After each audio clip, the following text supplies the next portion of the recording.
भिचा में Pakistan peoples party जो कामयाब जलसो थी गुजरियो। नाज लतीफ़ी मेरिज हाल भिचा में पीपी अगवान भिचा सैयद गदा हुसैन शाह सैयद फिदा हुसैन शाह जिन जी मेज़बानी में रिथियल जलसे में PS 56 उम्मीदवार मखदूम महबूब जमा जो शानदार गुलन जी वर्खा सां इस्तक़बाल कयो वियो, जंहिंमें मखदूम अमार हैदर ऐं ॿियनि शिरकत कई।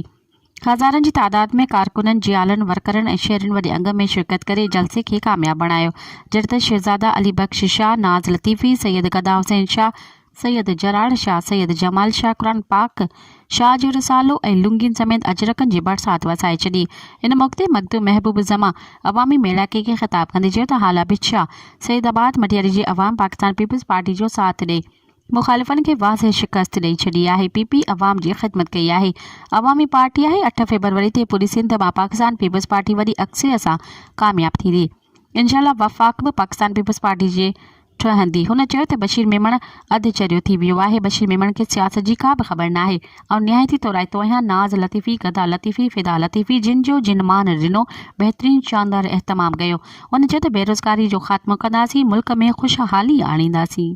मज़ीद ख़बरनि ऐं तफ़सीलात लाइ विज़िट कयो असांजी वेबसाइट www.awamiNewsHD.com ऐं ॾिसंदा रहो अवामी न्यूज़ HD।